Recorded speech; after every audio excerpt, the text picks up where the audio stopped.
Gentleman from New Jersey is recognized for 4 minutes. Thank you very much, Madam Speaker, and I thank my good friend for yielding, and I thank Chairman Meeks, both of you, for your extraordinary leadership on this important bill that's before us today. I want to thank you for your eloquent remarks a moment ago, summarizing the absolute atrocities that are being committed by Vladimir Putin and his military, and Lukashenko, who is enabler, the president of Belarus.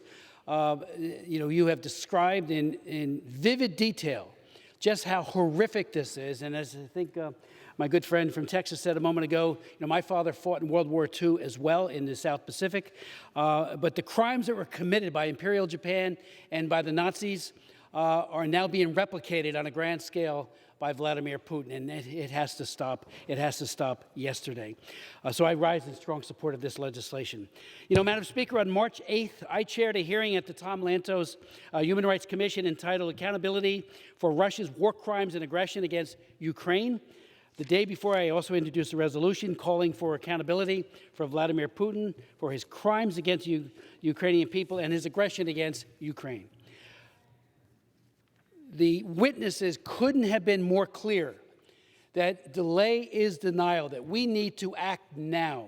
I was very much involved with the court in the former Yugoslavia, very involved with the court for Sierra Leone, and David Crane led that effort, very involved with the Rwandan court, tried to get a court for Syria, but failed, and pushed hard for it with a resolution on this floor, and the House did pass it. But the key here is timeliness. Don't wait. The ICC, while it may do some good here, and they do have an investigation that they have instituted, the ICC has been notoriously slow.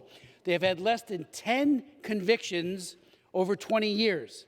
Now, if that venue works, great. But my concern, and I think the concern shared by many, particularly in the NGO community, that there needs to be another venue stood up quickly that could make the difference. At the March hearing, David Crane, the founding prosecutor for the UN Special Court for Sierra Leone, talked about an international tribunal created by the United Nations General Assembly. We're all thinking, hey, when it gets to the Security Council will have 2 vetoes at least. It'll be Russia and it will be China.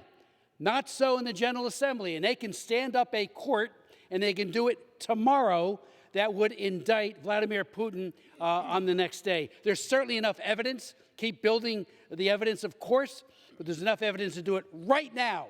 And that hopefully will tell everybody around him the time will come when you'll be in the dock as well. I remember meeting with Slobodan Milosevic in Serbia and going to Bosnia and Croatia many times during that horrific war in the Balkans.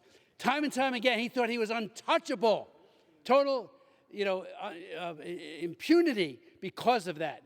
And he killed so many because there was no accountability. Well, he went to The Hague as part of the ad hoc tribunal, and he died while the proceedings were underway, but he would have been held to account. So I urge my colleagues to support this.